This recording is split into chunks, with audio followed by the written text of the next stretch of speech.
Hi, everyone. John Pollock here alongside Wai Ting, and welcome. Welcome to our Super Showdown post show. This is the kickoff to the post show. The kickoff to the post show. Oh, that's right. Yes, this is the network exclusive kickoff to the actual review. Yes, that's. I'm Charlie Caruso, joined by David Otunga, Wavid Otunga. Oh, thank you so much. Yes. So this is the pre-show. This means none of this matters. We can give you our real thoughts before we go on the air and read our scripts and our scripted promos that we write out furiously every single time we do a live show. I can finally drop this accent. Finally. Yeah, I can talk like my real self. Yeah. My Australian accent. Oh, yeah, this was a bit of a homecoming show for you, Wai. I know it was designed for you. Mm-hmm. How's your before we go officially on the air? Yeah. Was this a show up your alley in terms of time zones? This was very much a New Japan show for the WWE, a 5 a.m. start. How did you like the 5 a.m. start? I didn't really mind it that much, but I also didn't wake up early for it. I had a late night last night. Oh wow! Whoa, let's back it up. What was your night consisting of? I went to 19 furniture stores, John. Yesterday. Oh, is that the name of a new club? No. I actually went to 19 furniture stores trying to find an L couch. Because as many people know, I am moving out in a bit. So I wanted to buy a couch, and my girlfriend and we went to 19 different places to look for it. I would be tapping out by 5. You know what? Like, she's a real planner. She's very much like yourself, John. What we call a gold-colored person, meaning you love organization, love to plan. And so she had mapped out basically like it was like the Amazing Race in terms of like furniture stores. So we ended up going to like every store pretty much in Mississauga, like just because we ended up in that part of town. We ended up in IKEA basically, but then we also went to 3 Struck Tubes, went to Bad Boy, went to Leon's, went to Arrow Furniture, went to you name it. What was Bad Boy like? Were they all just a blur of places? Because I've never gone to Bad Boy before ever in Toronto, and it's just like this. All these places are the same. They're all the same. There's just couches, but some of them have kind of different, more modern taste. Some of them are a bit more of your traditional, kind of big puffy couch. So you'll see a lot of like older people maybe at some of these, and some of these other ones. You know what I do notice though is if there's a difference between the suburban furniture stores and the ones in the city, it's that obviously in the cities the showrooms are a lot more compact. Because most of the people shopping there are probably people in condos, whereas in the suburbs, you'll see kind of a lot more big spread out layouts, larger pieces of furniture. This is the review that I think you guys are all tuning in for. Furniture talk. $12 for this. What the fuck? Folks, your generous subscription of Post Wrestling is going towards an L couch. So I want to thank everyone out there that you are helping to expand the post office to. What was the name we gave this to your new location? Wai? Is this going to be Post Office North and South, I guess? Or I think Post Office North. Yeah. I've got a rockin' party at Post Office West tonight. Damn. Big UFC party. We just need a southern location, maybe. Yeah. Florida, perhaps. Maybe Nate could occupy the entire south of the border. I'm good with that. Yeah, we'll get that one tonight. Well, yeah. Are we ready to begin? I think so. I want to say hi to everybody that's in the chat room right now. Maybe a few shout outs to all the people in the chat room. Please participate, everybody. If you're watching this in the chat room, if you're watching this on Patreon, just go to the little post that I have and then click on that link in the body of the post, and you can be brought right to the YouTube page where you can join us in the chat room. So hello to Mario Meza, hello to Jeremy Samples, hello to A. Blake, Colin Henderson, Jeremy Samples, David Stroger. Yo, what's up? Thanks to everyone that's joining us. We kind of had to throw a dart in darkness to guess what would be a good time to do this show, because I would imagine that not too many people would be having this show watched by 9 a.m., 9:30 a.m. when this show ended. So we extended it till noon Eastern time. So who knows? Some of you that are tuning in live, that's awesome. Everyone else gets the podcast. So it all works out. Okay. I'm good to go anytime. Welcome, everybody, to Post Wrestling's WWE Super Showdown post show. I'm your host, John Pollock, joined as always by Wai Ting. and we've got Hello. quite the Australian flavored podcast for you today. What an exciting event to chat about today. Australian flavored podcast. What are you drinking there? Some Fosters or maybe one of those flat whites I heard them talk about? I've got my meat pie actually here. Oh. I'm sitting in a bathtub with my meat pie and about to film the weirdest commercial I've ever seen on a wrestling broadcast. It was pretty out there. I didn't even know meat pies were a thing, to be quite honest. So Vegemite I've heard of. Meat pies I've yet to experience that. And I don't know if Naomi and Jimmy Uso have ever had either prior to shooting that commercial. I know we have a lot of Australian listeners, so I don't want to offend anyone, but none of that stuff sounds good. It sounds disgusting, I know. Like just the name Vegemite sounds something that I would use to get rid of like insects in my house. And yeah, these meat pies just, I'm sorry, even if you were kind of didn't have an opinion on meat pies, after that commercial, I definitely had a negative one. I mean, I certainly wouldn't want to question the cuisine of another culture, but I don't know if many people travel to Australia specifically for food. Correct me if I'm wrong, please. How do you even? I don't think, in all honesty, I think there's a million reasons people go to Australia. Yes. Like wonderful country to go visit. I would love to visit Australia. The food would not be one of the things that's pulling me there. Same thing with Canada. Nobody comes to Canada for food. Of course not. Yeah. No. Yeah, people ask me all the time, "Oh, what should I eat?" That's Torontonian. Maple syrup, like what the, like that's really it. Poutine, like cheese on gravy on fries, which some people don't even like. So I'm not saying Canada's any better, but you know what? If I do ever make it to Australia, I have to try the meat pie. On that topic, Friday night, myself and my wife, we got some takeout food from this local Cuban restaurant, came home, and then we were like, what do you want to watch? And I said, hey, is there a show I could put on Netflix? And she was like, whatever, let's watch it. I may have a new favorite show, and it is called Ugly Delicious. What particular episode did you guys? We started right at the top with pizza. Mm-hmm. I was enthralled with this episode. I love it. I love food shows, and I've been dying for one, and I think I found it. I love the host. I love the whole concept. I loved all the different philosophies behind pizza, from the most ardent, like Italians that have a certain belief in what pizza is. Then you had the Italian American who has a very strong belief of what pizza isn't. And then you have Domino's thrown in the mix. This was great. This was everything I wanted out of this show you recommended me, Wai. So thank you. You made my Friday night very entertaining by watching David Chang, I believe is the man's name, the host. Yeah, he's got a restaurant here in the city. It's very expensive. Oh, yeah? Momofuku. Yeah. But I really do feel like that's kind of, the current trend in probably the future of, shows like that in media. It's just like extreme niches. You want to hear the conversations that the experts have about the topics that they love, whether it be food or, in our case, professional wrestling. Yeah. There was a cameo by Aziz Ansari in the first episode. Mm-hmm. Yeah. And the next episode is tacos. So that'll be the next one I tackle. No, wonderful. Well done. Well done. So, John, what time did you watch this show? I woke up today at 4:45 in the morning to watch this show.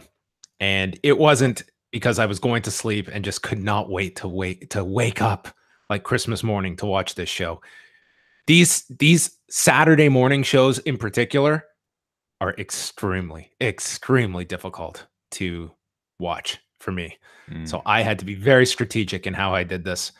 This was my case study in how to watch a Saturday morning show when we were going to be recording this at noon. And I think all in all, it went pretty well.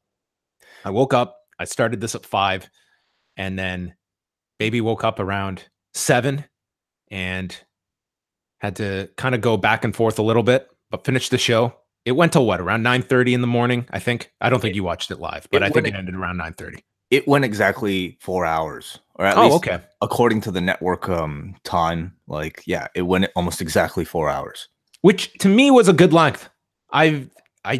This was definitely longer than a Raw, but shorter than a lot of their pay-per-views are. And I didn't find this show dragged for me.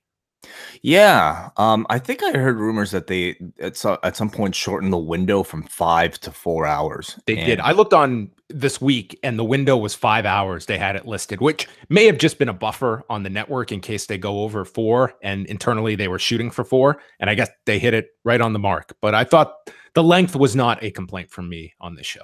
I found it interesting that they maybe needed to be so conscious of time, and I think it might play in particular, Maybe Peppa Pig was going to come on late Saturday night in Australia. yes, very, very, very perhaps, but I mean, the Daniel Bryan match, I wonder if that one had to be shortened because of time. We will discuss. Now, how did you watch this show? I woke up, I would say probably maybe 2 hours after the show had began, so maybe about 7 o'clock. That's when I started. So I was watching on about a 2 hour delay. You could have just tuned in live 2 hours in, and I think that would have been the way I would recommend someone watch this show. Actually. Or yeah, pretty much. As long as I caught the cruiserweight match, right?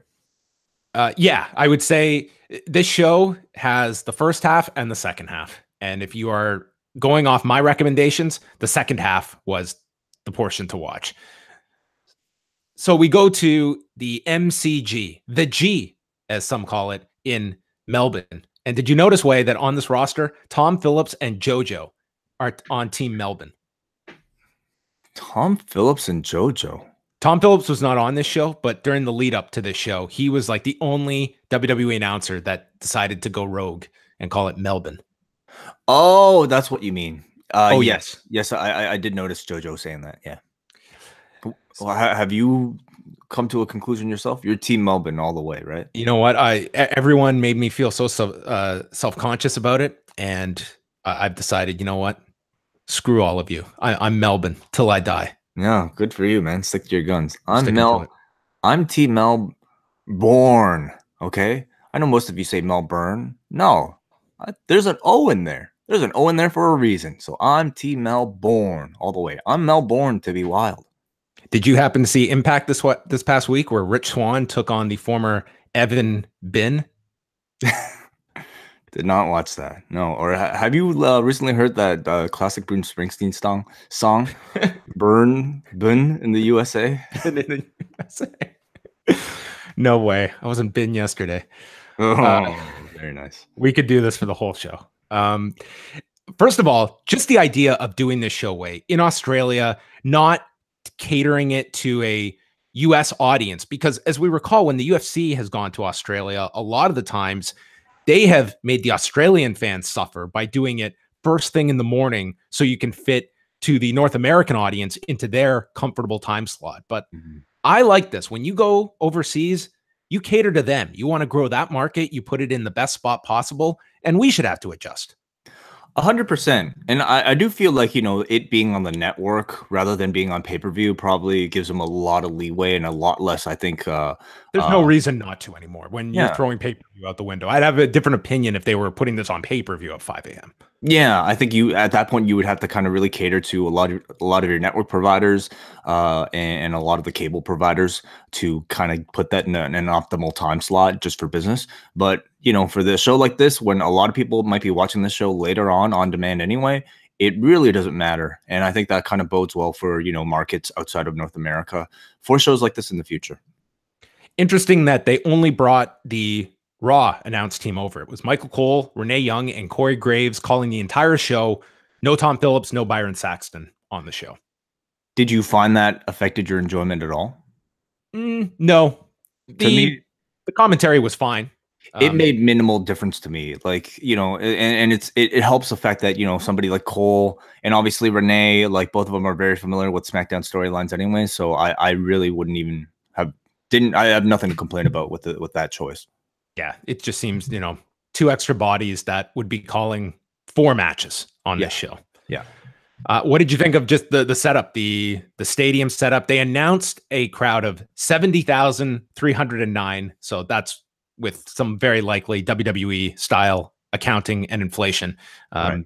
We had heard around 60,000 or so were probably in there, that's a great crowd. Great crowd. I mean, 60 to 70, like whatever. There's still really big audiences, right? The stage itself, we're not the ones critiquing. They're the ones who look at that number and say, that's not enough. It's got to be more. I know. I mean, the stage. This was an interesting show in that, like, the stadium makes it look a lot like WrestleMania in terms of the size and the scope. But like, this is a show that maybe has like a thousandth, if that, of the fanfare or the hype surrounding a WrestleMania show. And I think that kind of reflects itself in the budget too. Like, the stage, I feel, was not really particularly impressive at all. It looked fine. It looked like a good house show or even maybe a beat level show, but not something maybe you would expect for a stadium. No ramp. And it's something I would even criticize, like, what they do for WrestleMania with is, I do wish, like, for these stadium shows that they wouldn't flood the audience with colored light so much. In particular, in this case, you kind of had like several layers of different colored light. Around the ringside, it was kind of your typical, regular incandescent type of colored light. And then beyond that, they flooded the whole thing with blue, a sea of blue, essentially darkening the crowd. So to me, that really took away from the depth of the audience. Like, you remember watching like that Wembley show, like the first Wembley show, 92 Yes. SummerSlam. And like, that crowd just seemed to go on forever.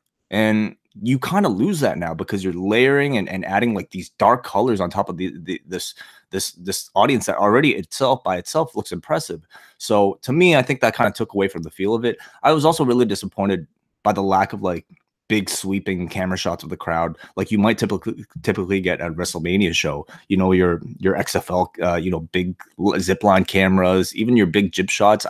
I didn't see too many of them. So I kind of felt like this was like a WrestleMania size show, but with a Raw TV budget, or maybe even a little less than Raw. They did a pyro on the show. By the end, yes. At the end. And for King. That's right. Yes. So it was more than usual. Opening match was Kofi Kingston and Xavier Woods with Big E in their corner taking on the Bar for the SmackDown tag titles.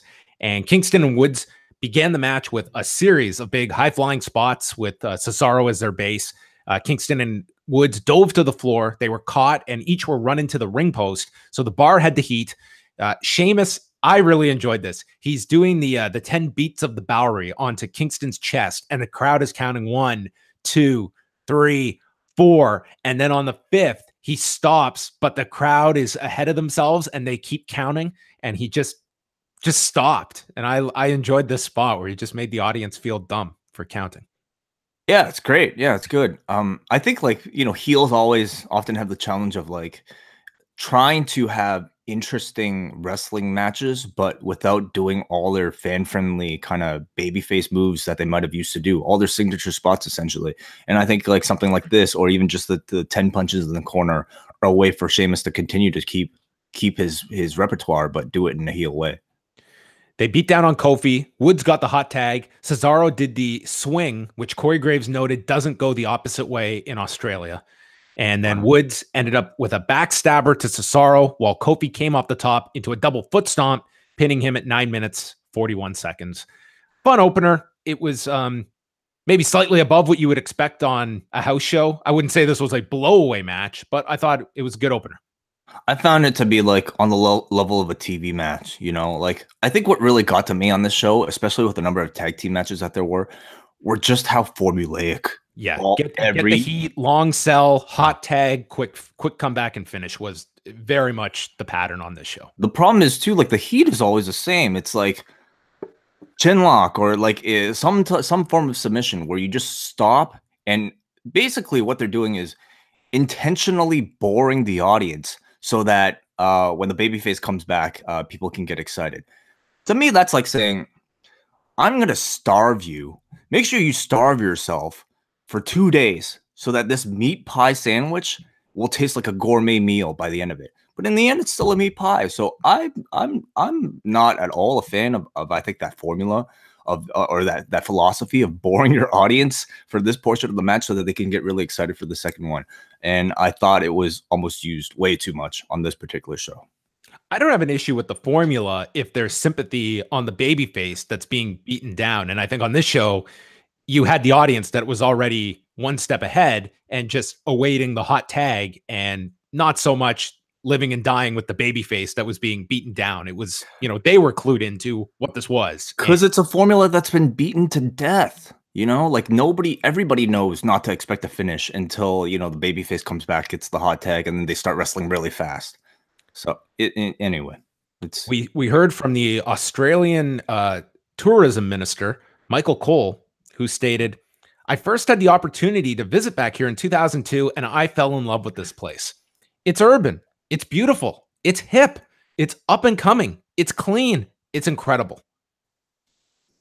A lot of things. Yeah, wow. Well, I'm sold. I'm booking my ticket right away. When was the last time you described something as being hip? Cool. That's really hip. I'm sure I've used it. Maybe our podcast. Post wrestling is really hip. It's up and coming. It's clean. It's incredible. It's beautiful. It's urban. I just showered, actually. So, yeah. Becky Lynch versus Charlotte Flair for the SmackDown Women's title. Second match on the show. Becky received an enormous response when she was introduced, and they began chanting for her. And early in the match, Becky's on the floor and grabs Charlotte by the arm and flips her through the rope to the floor, where Charlotte rolled through fine, but this could have been it could have been a very bad landing for Charlotte had she not been on the ball for this arm spot. It was like a head first dive. Yeah. Looked a little risky. They came back and Charlotte's in the corner and she leaps off the turnbuckle and comes down and drops her knee onto Becky's. And this seemed to be setting up for Becky to start selling her knee, but this was never revisited. It was just there. I guess, weakens her for the figure eight, but there was no selling of the knee. Charlotte went for the figure eight and was stopped when she was poked in the eyes. They did this exaggerated forearm exchange where the audience was just yay, boo for these big, exhausted overhand forearms from each of them. Charlotte went for a moonsault, landing with Becky's feet up in the air. Then Becky went for a top rope leg drop. She missed with that. And after reaching the rope for the Boston Crab, Becky just bails to the floor, grabs her title, and she's teasing that she's going to walk off and leave. Charlotte brings her back into the ring, spears her, and applies the figure four. And as she bridges up into the figure eight position, the title is laying there on the apron. Becky grabs it and whips Charlotte with it, and the bell is called. DQ finish at 10 minutes and 35 seconds. I thought this was very disappointing.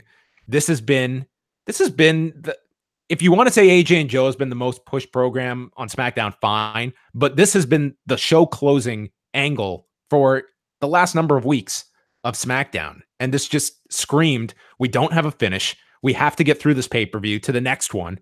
And I also thought that it was a total misread on the Becky character. Like, this just seemed to be doing all the stuff that is trying to fight this little momentum she has. And there's a way to balance this character. And this was just making her the coward and giving like an awful finish. I was very disappointed by this.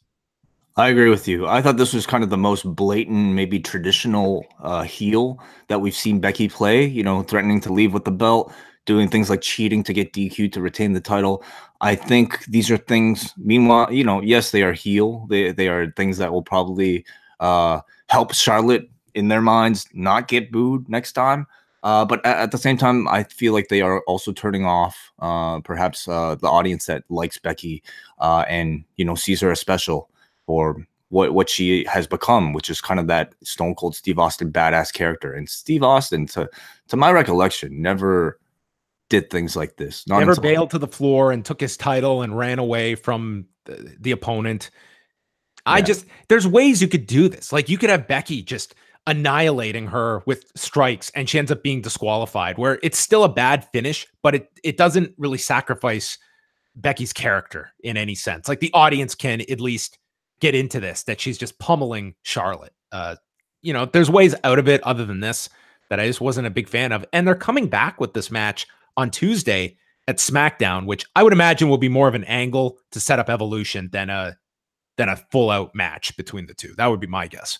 That'd be my guess too. But I mean, again, like, you can only kind of like tease this match and really like promote this match so many times before I think you start to really wear it thin, like they had with, AJ and Kevin Owens, or AJ and you name it, like a bunch Nakamura. So I expect this to culminate at Evolution. How, I'm not exactly sure, but I would like to see some type of a stipulation match. I think they're almost ripe for something like a steel cage match or something worth of finality. And it just seemed like this was just kind of, you know, a teaser or sampling of their next match. I thought the quality of the match itself was probably what you'd expect from these two, which means I think above average for their division in the WWE main roster. But I think in comparison to the world, this was a rather average match. Elias and Kevin Owens were introduced in the ring together, and Elias started playing Thunderstruck, which the crowd got into. It really does amaze me that, like, we have an arena full of people 70,000 people cheering or watching and cheering a man like amateurly fool around with the notes to Thunderstruck on his acoustic guitar, and everybody sitting in awe. They popped for it. Amazing. Yeah, really. Wrestling is really interesting. Owens called this city a cesspool. This show should have been in Canada. And then Elias insulted the Collingwood Football Club. And I mean, they were just trying so hard to recreate Monday. That's what this felt like. And this audience was not Seattle. No, unfortunately not. I don't even know what that is. What is that? Like a soccer team? So their football team. Yeah. The rugby team, I think. Are they football team or rugby team? Well, they are the Collingwood Football Club. I thought it was rugby. Is rugby football now too? We're going to this will be the lasting legacy of this post show, is going to be this the Collingwood Football Club, nicknamed the Magpies, professional Australian rules football club. It must be soccer then. Well, it's soccer. Okay. Who cares? Then they had Bobby Lashley come out to nothing. And then it was the big introduction of John Cena, who comes out, huge reaction. He's got a new shirt, which if you could look at the design of this shirt, this is proof positive. We can sell anything with John Cena attached to it. This is like a shirt that you would see, like the most basic fucking design you have ever seen. It's a shirt somebody would like make for like a bachelor party. At best. You Can't Stop Me is on the front, and on the back is You Can't See Me. It's like this is just an awful shirt. Like, it's a black shirt. It looks like garbage. It will sell, and I'm just shocked anyone would drop a penny to wear such a shirt. Have you seen Conor McGregor's clothing line? August McGregor? No, yeah. I haven't taken a look at the samples yet. It's like the shirt designs are fine, but it's what he's charging for these shirts that is quite outrageous. Anyway, you know, the other day I was at the grocery store, and the odd time you'll see a wrestling shirt, but it's rare you get the double ensemble where you have wrestling t-shirt, wrestling baseball cap. Oh, okay. Well, hey, look at me. I got a wrestling cap on. Oh, and some of you can see Wai right now. So I got a wrestling t-shirt on, technically. Well, there you go. You're also in your home. Would you venture out in this outfit? Yes, I will. I'm about to, actually. Well, you're a trendsetter. So what are you about to say about me, basically, John? Watch it. I was just gonna say it's a rarity that you get the combo of multiple wrestling attire. Seeing as this person had a Kevin Owens either shirt or hoodie, and then had some WWE hat as well. What did you think about John Cena's hair? Well, I'm very much privy to this long-haired version of John Cena. If you've been following him on Weibo, he's been just having a blast in China, eating all types of foods, speaking Mandarin. He's been living there for months now. I think several months. You know what? It is still odd though for me to see John Cena in John Cena gear, jorts, baseball cap with that long hair. He kind of looks like JBL.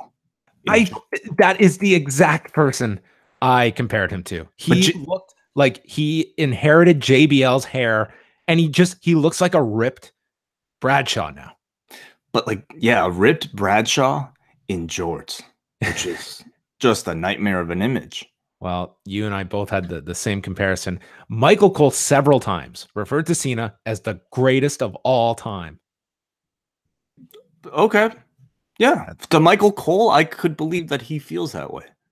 Usually when they say something twice, it's an initiative. So I would assume that that's kind of the tagline they're running with now with John Cena. He is the legend. Lashley went for this vertical leap and he just fell on top of Elias. So they went right back to this again, this time hitting the vertical leap into a power slam. Advantage on Lashley for the whole match.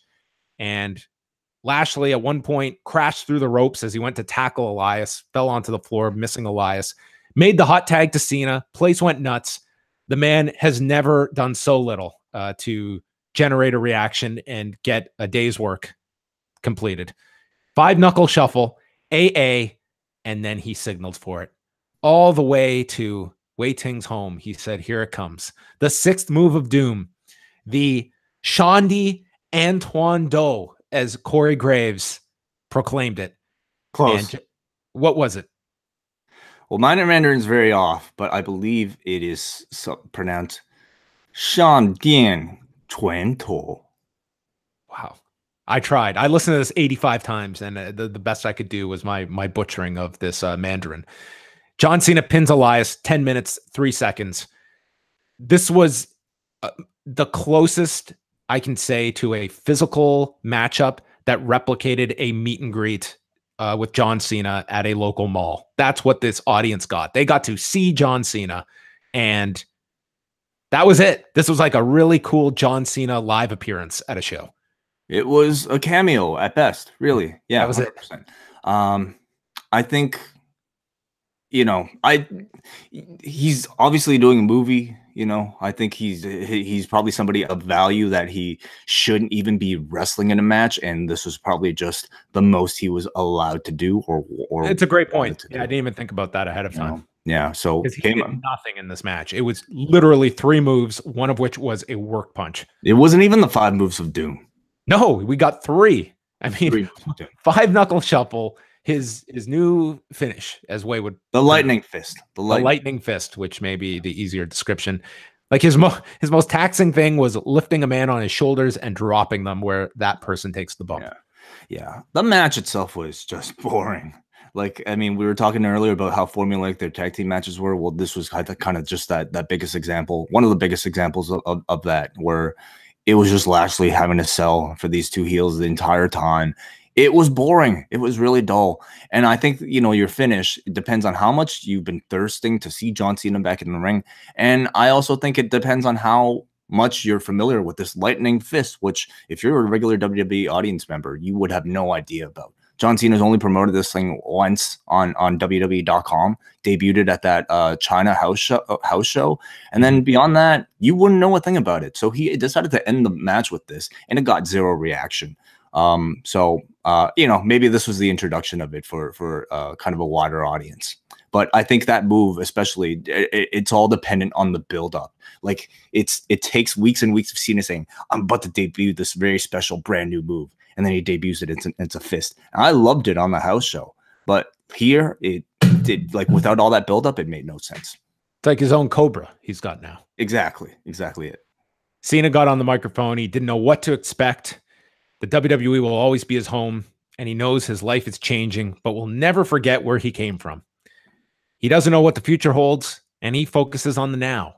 He said there's no better feeling than hearing everyone make some noise in this stadium, and then wasn't happy with how quiet they were being. So he tried it again. So they gave him a bigger pop, and that was it. See ya, John. And that was his appearance. The match I thought was way too boring and probably didn't need to go that long, but I can't get mad at, a little cameo appearance. Like, no, it was fine. It wasn't the main event, No, it was just a throwaway match, and the draw was a John Cena appearance, which is much more rare these days.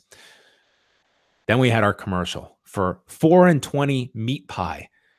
This features Naomi showing up at a hotel room that is all decorated and a very romantic setting with rose petals and a bizarre amount of close-ups of her feet. And then she makes her way into a bathroom where Jimmy Uso is in the bathtub, I assume naked, unless he is an Al Wilson supporter. And he is eating a meat pie in the bathtub.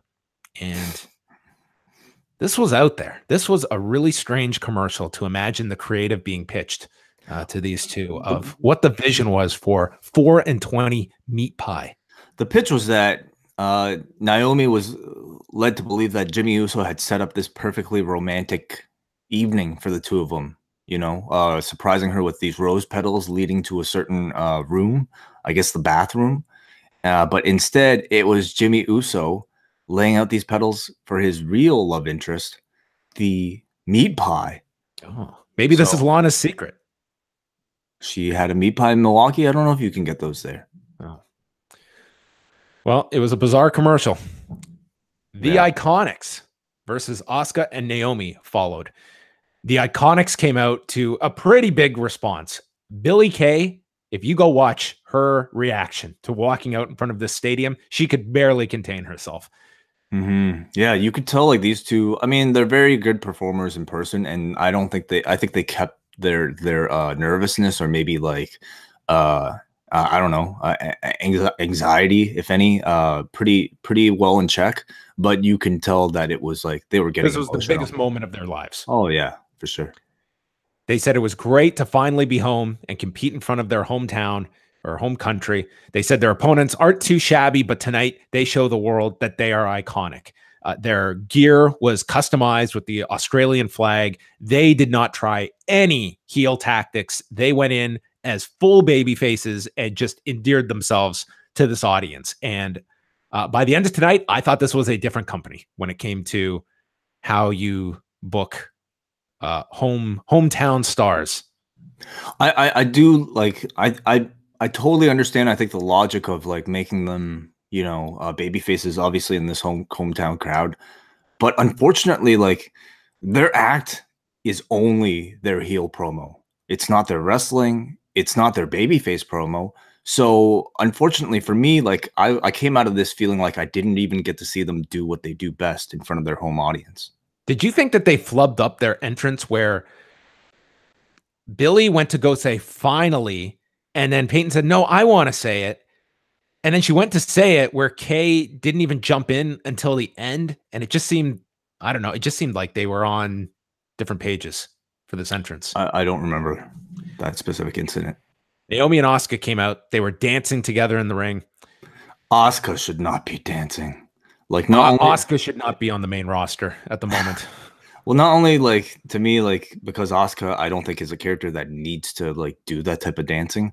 She's just not a good dancer. I don't want to write off Asuka's WWE tenure, but it is like Michael Cole's talking about her unbeaten streak. I'm like, that is a completely different person than this one that we've got. It is astounding how badly they fumbled Asuka, that we are here now where she is in this undercard role where she's dancing with Naomi. And that's it. She feels like Lord Tensai now on the show. It is a really different company, I would say, like at least philosophically, and that comes all the way from the top, doesn't it? You know, where I think the Iconics, the main roster seems to favor to people like them a bit more than somebody like Asuka. Billie grabbed Naomi's leg and pulled her forward into the splits, but Naomi's so flexible, she just laughed at this. The Iconics did their pose they had promised to do on SmackDown. Asuka hit a German to Kay, and then Naomi came in, hit him enziguri off the middle rope, and Peyton sold this just ridiculous, over the top. And then Kay lifted up Naomi, and Peyton hit a running knee, and they pinned Naomi at 5 minutes, 41 seconds. The finish got a reaction, probably as many that were just stunned that the Australians won in Australia. Yeah. Very, very simple match. I mean, it was really just the finish that was noteworthy. There was a really nice moment at the end after the pinfall where you see, like, you know, Kay and Royce really kind of hug, embrace, and like what seemed like some maybe actual tears coming down from them, like that. I'm sure. At that point, I'm sure they were just, you know, not even caring about their characters and just realizing maybe how far they had come, you know, in their careers. So I'm very happy for the two of them to get this moment. However, I kind of felt like the entire thing to be a bit disappointing. You know, I understand again wanting that babyface reaction for these two, but in doing so, you took away the reason why they have jobs in the first place, and I think that's their very entertaining heel act. So even if they did turn on the crowd, I feel like you would have still had that reaction. But even more perplexing though is that they cut that babyface promo, but then they wrestled the entire match as heels. You had Naomi and Asuka play babyfaces the entire time. Yeah, and So unlike the Buddy Murphy match, like that wasn't the case with the Buddy Murphy match, where it really felt like it was Cedric getting the heat on Buddy throughout the match that they fully adjusted. You're right. Like they just reverted back. Like I wasn't a big fan of this match. I thought it was a cool idea to have the Iconics win. I think you can take a departure for one night where you would assume they were going to get big reactions. I had no issue with that.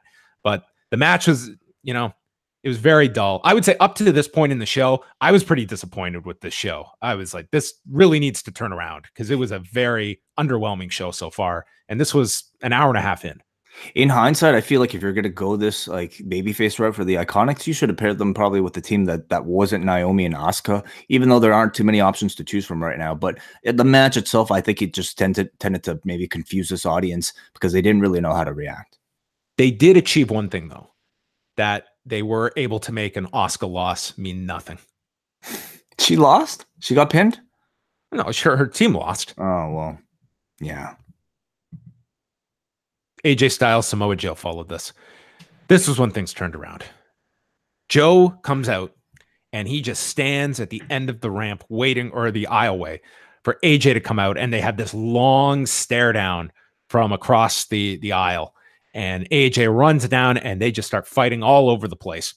They get into the ring and Joe lands a tope suicida after nailing AJ down.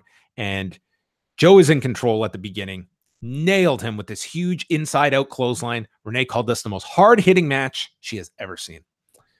Joe brought out the Emerald Frozen that Corey Graves identified.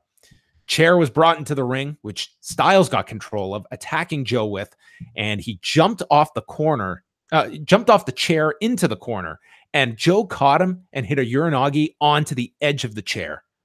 Very creative spot. Also looked incredibly painful. Well, I don't know if it was better or worse that he caught the corner instead of the full thing, but yeah, very painful. Then Joe brought out one of the biggest stars of the entire night, the table.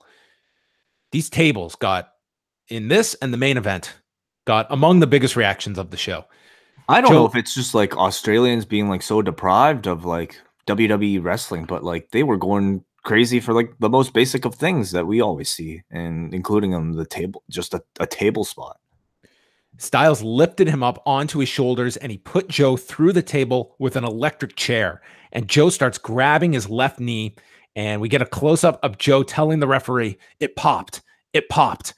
And Styles moves the ref away and he just goes after the knee. He's attacking it. He applies the calf crusher, but Joe is able to get behind into a great counter into the coquina clutch, and Styles is able to escape to the floor because, as they explain, there are no rope breaks in this match.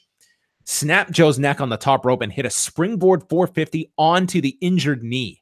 Then they went to the floor. Styles came over the barricade with a phenomenal forearm, back inside, and he goes for another one. But Joe moves, sidesteps, and applies the coquina clutch and then suplexes Styles over top, flipping him over with the submission applied.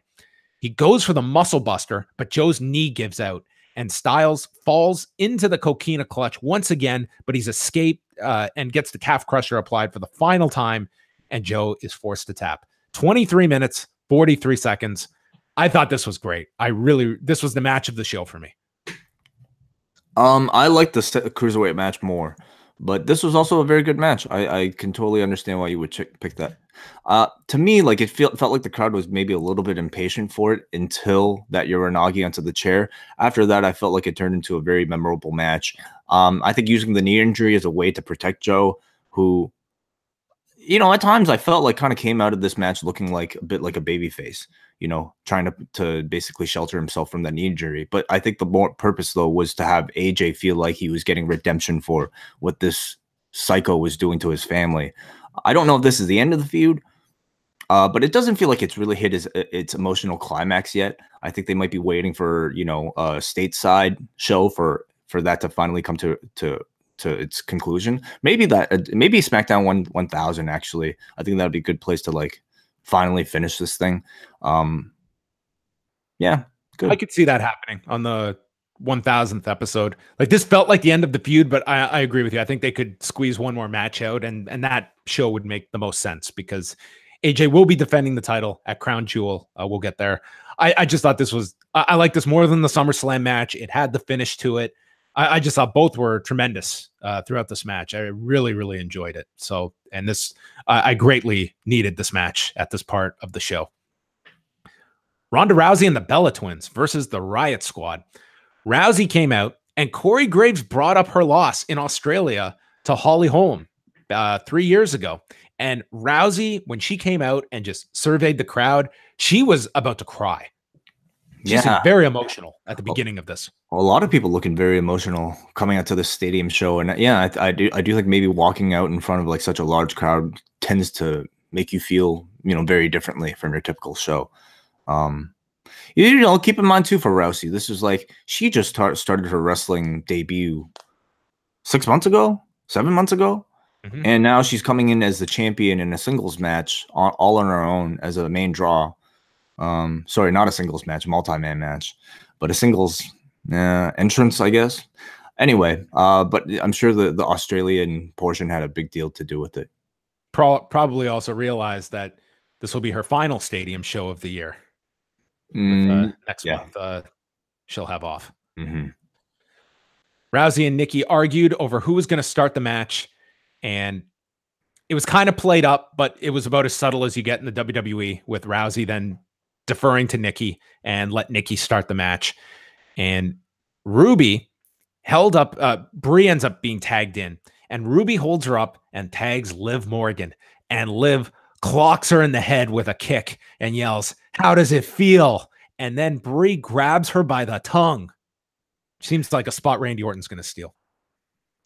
Yeah. I don't know about that tongue grabbing thing. The kick to the head saying, "How does that feel?" I think that's great. Really nice little kind of wink wink. But like Brie reacting by grabbing Liv Morgan by the blue tongue. First of all, the tongue slips out of her hand, yet Morgan has to sell it like she was being grabbed anyway. So it looked ridiculous. And I just don't think it works. Even as I'm like, you know, telling you how much I love the lightning fist, I don't know if a tongue grab in wrestling would really you never works. do that out of anger? Grab someone by the tongue? I'll say I think it takes a very strong performer in order to not only pull off the tongue pull, but also to sell the tongue pull. And I don't know. I'll grant you that it's safer though for Brie Bella. Germs though. I mean, I'm a moderate germaphobe that if I had to grab someone by the tongue for my art, I would just be counting down the seconds until I could wash my hands. I'd feel bad for the person whose tongue was being grabbed. Oh, it would be dude, like you'd have that awful aftertaste for hours probably. Like who knows what, you know, you're sweaty. Yeah. It's like, when was the last time this woman washed her hands today? Like getting fish hooked. I'm not down for that. You know? No, enough of this. You get staff. We need the unified rules of professional wrestling. Yeah. So Nikki and Brie are only tagging each other. So Rousey is left on the apron. The Riot Squad got the advantage on Nikki forever. I can tell Wai loved this. She hit an enziguri out of the corner to take out Logan, but then Brie is knocked down off the apron. So Nikki's only choice is to tag in Rousey. She comes in, she throws everybody. And the Bellas fought with Ruby and Morgan on the floor as Rousey went for the arm breaker to Sarah Logan, but Morgan stopped her. So she takes both Logan and Morgan by the wrist, flips them, and applies simultaneous arm bars to Liv Morgan and Sarah Logan for the double tap in 10 minutes. Yeah. I don't know how I used to do this all the time, guys. Like blue belts, line them up. I can take 2 at a time. I don't know how anybody in real life might be able to find somebody in a situation where you can apply like 2 like arm breaker or like whatever shoulder lock things in the same time. But I thought Rousey like made it look relatively convincing when she got into the move, you know? Like as ridiculous as it looked, it was like, okay, this woman was a bronze medalist in judo. If anyone has a technique that this could possibly work, it's probably this woman. You're right. As silly as it looked at the end. But you know what? Unlike I know you brought up the idea of, just too much selling. This to me was a properly paced match for Ronda Rousey, where she got the big hot tag at the end. You were waiting for her to get the tag. And I thought that they got across the Ronda Nikki feud subtly, which sets up that match. And, you gave Ronda the big spot at the end with, 60 seconds, 2 minutes worth. I thought this was well laid out for what it was. I didn't really have too much of an issue with this. I thought the descent between Nikki and Ronda would probably be a bit stronger on this show, but I don't have a problem with them doing it slowly and subtly too, because they do have several weeks to build up to it. Or maybe though they will kind of just do a babyface versus babyface challenge, because I imagine they'll have to announce that match relatively quickly. I think they'll do it Monday. And I got the sense in this, like it was Nikki that was being the kind of, the bossier of the two. And yeah, I see that, because they did announce on this show, Ronda will defend the title at Evolution against an opponent to be announced. And I would shoot that angle Monday. I think that Nikki ends up challenging Ronda. And I think you will have a bit of a heel dynamic with Nikki, because that's where this match, it seemed to be teasing and has been for all these segments leading up to it. Well, I'm curious like how that match will go in person, because I think, certainly Nikki Bella has a lot of detractors, but in the audience, I think she'll probably get booed quite a bit. But like I was just gonna say, like I think, if it's a largely female audience, I don't know if Nikki will really get booed that much. But I find it interesting. But Ronda's offense in this match I thought looked really great. Like her hot tag and then all her judo, everything she does in wrestling is just so unique and looks like it's being performed by a master, because she's a judo master. So all her moves like have translated really well into pro wrestling. How about this? They didn't want to shoot the angle between these two because they want to wait for tonight's UFC outcome. Because if Conor wins, Nikki's going to go on TV Monday, challenge Ronda, say, Ronda, you may be a world-class judoka, but we all know you're an awful striker. And what did we learn on Saturday? The striker beats the grappler. And I've got Freddie Roach training me to beat you. So get all your head movement ready, Ronda. That title's coming to me, bitch. I'd love to see that episode of Total Divas. Freddie Roach training Nikki Bella. Yeah, sign me up. Oh, yeah. And it's going to be Nikki the striker with Amanda Nunes in her corner against Ronda Rousey, the grappler. Mm-hmm. Yeah, I hope you give some lessons to Brie as well. Yeah, well, we know she has knockout power. Cedric Alexander versus Buddy Murphy. We're terrible. We're really bad. Sorry. You really set that one up. Cedric Alexander and Buddy Murphy was next for the Cruiserweight title. Murphy, introduced from Melbourne, and came out with the flag draping from his tights. Enormous reaction for Buddy Murphy. Hands down the biggest of his career. And they just went with it. They knew what reaction he would get. So let's tailor the match to what the audience is. We're not going to fight the audience. What a novel concept. To me, we're going to go with who we know they're going to be behind. Well, yeah, but to me, like this felt like the only reason Buddy Murphy was on the show is because he's Australian, and what this felt like to me was like the equivalent of what they did on the Saudi Arabia show with the Saudis beating up the Iranians, except this was like actually involving wrestling and probably maybe not as politically charged. This was just a hometown Australian going out there trying to win a WWE championship in front of his home country. Yeah, but I mean, he's one of the top pushed guys on 205 Live. He's the #1 contender. I mean, it wasn't like they just plucked him out. It was, they had been building to this match with Buddy Murphy. So I didn't think it just happens that this show is in Australia. Yes. But I guess what I mean is like, I'm sure they didn't really think twice about making him a babyface in this one because they needed that basically, hometown segment. Murphy offered his hand, but then he took it back and nailed Cedric with a near fall at the start. Followed with a Tope Con Hero. The audience is going nuts for him. Landed a Meteora for another 2 count. Alexander was seated on the top turnbuckle. Murphy scaled to the top and got hit with a Michinoku driver that everyone went crazy for. And then it was Alexander who followed with his own Tope Con Hero. Murphy grabs Alexander by the trunks and hits him with a flying knee. And Alexander responds with a standing Spanish fly, gets a 2 count, lifts him for the lumbar check, and another huge near fall that most thought was going to be the finish. And then Alexander sets up for the springboard is caught with a knee, and Murphy hits Murphy's Law and pins Cedric. 10 minutes, 35 seconds. Buddy Murphy wins. I think that the reaction to this finish was the loudest on the show. I agree. Yeah, the entire match actually felt very special to me. Like, it was almost reminiscent of like Bulldog beating Brett in Wembley. You know, that type of like very starved audience who doesn't typically get a major show like this appearing in their country, and then having a hometown person win a championship in front of them. This audience felt like they were treating this match like it was the world championship match. You know, there are people that look like they were about to cry in this audience. So I'm really happy that they decided to change the belt here. I'm very happy for somebody like Buddy Murphy.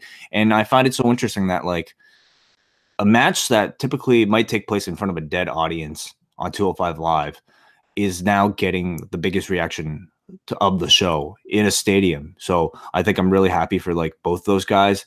This was a match that stole the show. It was a very good match. Yeah, I thought I had this behind Styles and Joe, but it was really, really good. These were the top two matches on the show for me. And yeah, I think just given the stadium setting, of course, do the title change here rather than just some random SmackDown taping. So yeah, it was probably the most positive cruiserweight moment that they have had since the Cruiserweight Classic. Absolutely. Yeah. This match got over way bigger than the Mustafa Ali Cedric match at WrestleMania. Yeah, in front of 70,000 people. You know, I hope they make a big deal out of this on the main roster shows, because, you know, if they don't do in a follow-up with it, it almost kind of doesn't really matter. I'm kind of expecting that they might not even mention it. I'd be surprised if this is mentioned on Raw or SmackDown. 205 Live, this will be a big deal, but I doubt this is even mentioned. Yeah, I think that's so silly, you know? Like, I know in the past they tried the cruiserweights on the main roster and didn't really go over that well, but like, why don't you just move this guy to the main roster then, you know, and call him a heavyweight? Just to do a segment on Raw, just for the audience, that you could show some highlights of this and do a quick little sit down backstage with Buddy Murphy discussing this big win, just to get like a character piece. There's no way. Well, I'm saying that's the bare minimum you could, like, that would get him over way more than just throwing him on Raw for a quick 3-minute match. We got Bobby Roode versus Victor for the fourth time we have to get to. Just format just doesn't allow for it. The Shield versus the Dogs. The Hounds and the Dogs. The Hounds and the Dogs.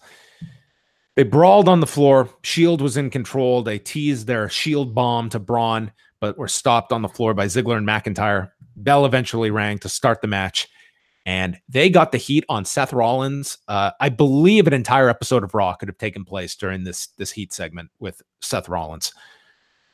Eventually, Roman Reigns it was Dean Ambrose that was tagged in, and he hit the Dodon onto Dolph Ziggler. So all this time off, Dean Ambrose was watching his Ryusuke Taguchi New Japan World tapes. Maybe we'll see a hip attack. Could be. Don't blow it all in this one match. Reigns then got in, set up for a Superman punch, and he goes to hit Ziggler, who gets out of the way, and Roman nails Dean Ambrose, who flies off the apron. Then he follows on the second attempt. He misses McIntyre, or he hits it on the second attempt.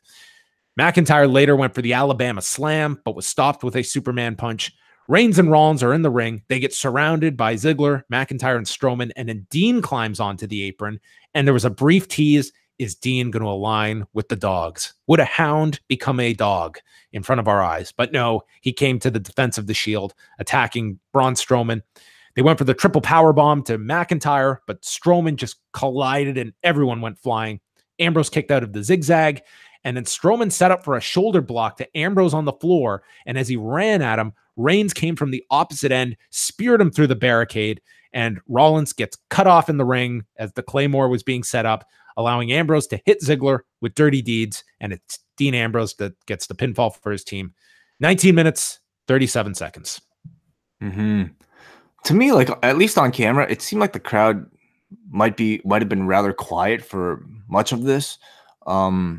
And again, I feel like it's because these matches, especially on this show, all come across as incredibly formulaic tag team matches. And this, again, was just another example. But I did really enjoy what they did here between Roman and Dean, you know, continuing that storyline of Dean possibly, you know, joining the other side. I really like the visual that they set up with the three dogs of war on all sides of the ring, and then Dean Ambrose coming up in the fourth side. Visually, I thought that was very well laid out. Again, maybe like a little contrived, but I think for pro wrestling, a bit of contrived is perfectly fine. A match, for the most part, I found pretty average. Yeah, I'm being too positive here, but I am going to be optimistic about this Dean storyline because I think they've done it okay getting this storyline started this week, that I hope it's a long-term idea they have to eventually execute the turn. And I would love to see them do something at the Survivor Series like they did that one year where it was all the hearts together and they win the match and Owen is the only one that got eliminated, and do something like that with Dean Ambrose. Like the Shield wins, but Dean is the lone one that has been eliminated. And you just have all these little things that add up that when the turn happens, everyone understands why. Yeah, for sure. Much like the Ghetto turn. Yes, you're right. Yeah, they're giving reasons for this man to turn on his brothers. Yes. Unlike the Seth Rollins turn on the Shield, where it just, well, we're going to do a turn that's going to shock everyone. The Miz, Daniel Bryan, #1 contenders match. AJ was shown watching in the back, which thankfully he didn't have to stand for too long after that 23-minute match. The Miz went to cut a promo, but was immediately cut off by Daniel Bryan's music.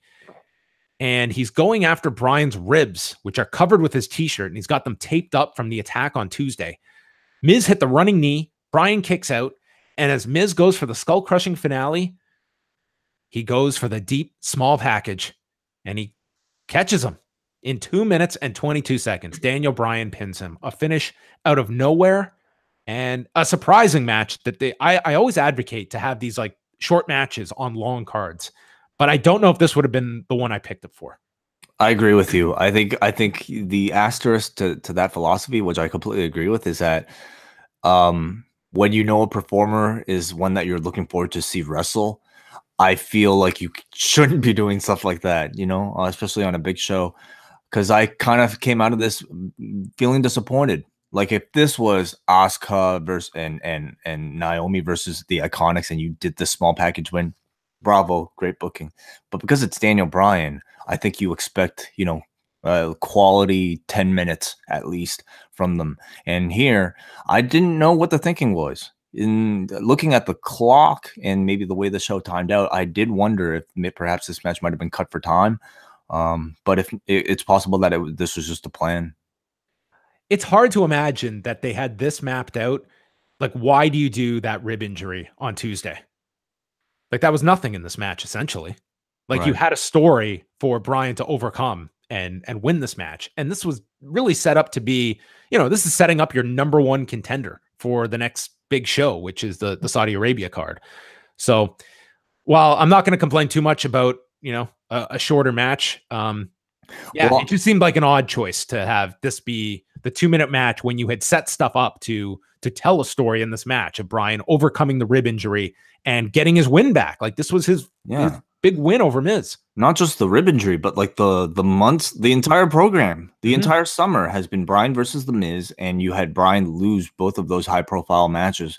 And now this was supposed to be the big comeback win for him. And it was like a fluke. That's how it was played. In like a 2-minute match, which doesn't make it feel satisfying at all. So I can't imagine this to be the end of the feud. It would be kind of very disappointing if it was. But maybe this will be on the SmackDown 1000. They'll, you know, Miz will say double or nothing or something like that.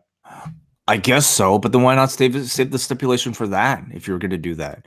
I don't know what happened here, but it seemed kind of very disjointed, and I wouldn't be surprised if maybe some things changed last minute. They announced that Bryan is going to challenge AJ Styles at the Crown Jewel event next month for the title. And this is where they also promoted Becky Lynch and Charlotte for Tuesday in Indianapolis. And that takes us to the main event. Triple H, accompanied by Shawn Michaels, against The Undertaker with Kane. All four got their entrances. Any Any takeaways on the entrances way? These entrances all look pretty typical. Nothing special for Hunters. Sean came out like cowboy hat, dancing up a storm. Kane came out as Kane. Nothing in particular. Taker entrance was kind of what we've seen. I suppose, like, like whereas in WrestleMania, it felt like the hook for the Taker match was the entrance.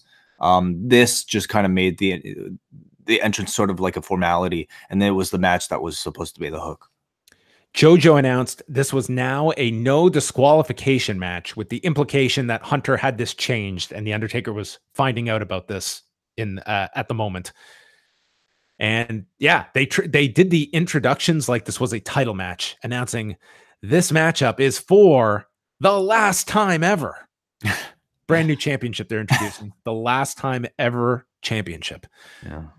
Hunter is sticking his chin out with his hands behind his back to try and taunt Taker. Like Hunter pretty much, him and Sean kind of defaulted to the heels in this match. Did you agree? Oh, absolutely. Yeah, I think you can almost expect that anytime you're going off against the Undertaker. Yeah, for sure. Hunter, he's always the heel though. Yeah, it was, but it was like Sean was being blatant as well, and right. I always enjoy Sean playing heel. I think he's great at just being obnoxious, especially now with that bandana he has. Like, he just looks obnoxious too, so that helps. Hunter teased going for old school, but Taker stopped him, and then Taker hit it. Michaels got on the apron, and it briefly distracted Taker, who then grabbed him by the throat and gets saved by Hunter. And Kane chased off Sean. And if you watch this, the way Sean is like, it was like this guy was hopping on, like he had bare feet on hot coal or something. Like, I don't think this guy can run. It was more prancing. That would be a good description of it. Yeah. Like, you always see him when he comes out, and he's like, he hops from one foot to the other, and he just looks like he's got like some, rodents in his pants or something like that. But I don't think the man can sprint or run. Maybe this is how he runs. It could be. It's definitely it's a unique form.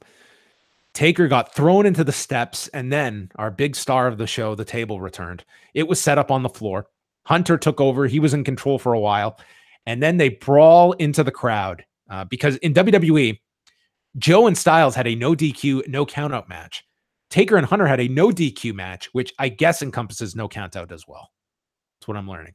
Can you get counted out in a DQ, no DQ match? Has that happened? It never does, but I mean, they felt the need to emphasize that in Joe and Styles match, it was no DQ and no countout. Right. So the Undertaker grabs a piece of rope and starts choking Triple H. This was called the Nexus.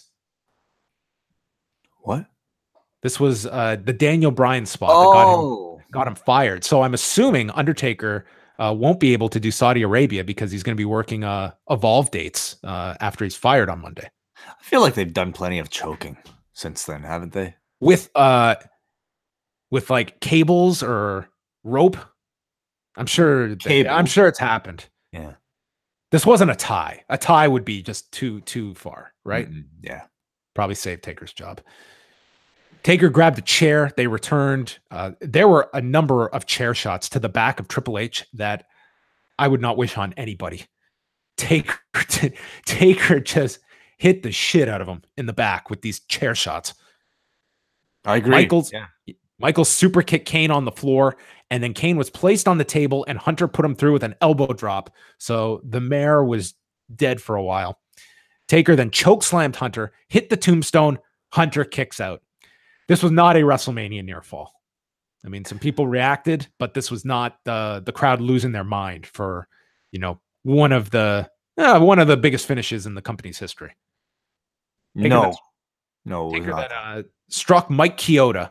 I don't know why. Taker just seemed very frustrated, I guess, at the count here. Then he told Michaels to watch this as he attacked Hunter with more chair shots. And then Michaels had seen enough when he put the chair around Hunter's neck, and Michaels came in to save him. Hunter nailed him, hit a pedigree. Undertaker kicks out of that. Didn't get a big reaction either. What did you think about this crowd throughout the body of this match, the reaction? Well, obviously, I don't think you can compare it to, when the streak was active.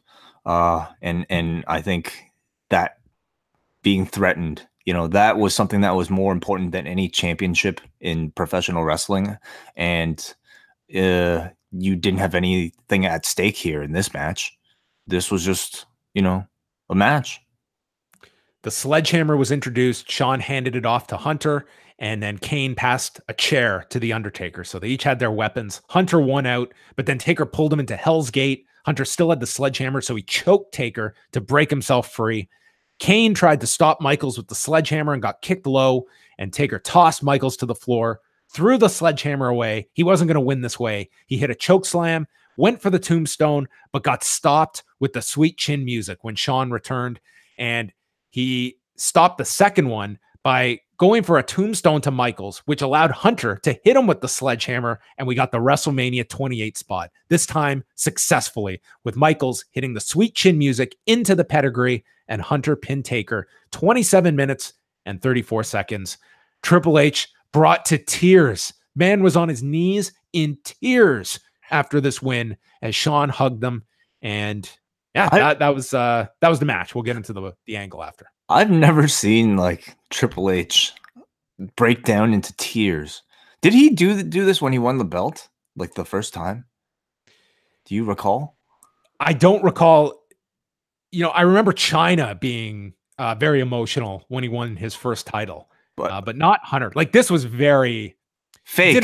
Didn't work with Hunter. No, it doesn't work with Triple H. Like, here's a man who in his career I've never seen like do the boyhood dream moment, of like breaking down into tears like he had just won a championship, and he decided to try it here. It didn't work for me. Like it's kind of like The Undertaker doing the same thing. Like, it just did not fit for me. The big emotional response to this match. Well, the idea, I guess, is that he's lost to The Undertaker so many times. I guess and then he won the last one. He finally got the win over this young up and comer. Triple H finally did the big one, beat the big one. Yeah, they took New Japan's story with Tanahashi and Okada. Except, like, you wouldn't have known that really from the announcers, who didn't really make mention that Undertaker had beaten. Cole brought it up. Cole brought it up once that he last beat Taker 16 years ago. Okay, yeah, bringing it up once is not really like. No, it was not part of the build up to this match at all. It was never mentioned. So the match itself, I don't know how you felt, John. I thought this was a pretty shitty match.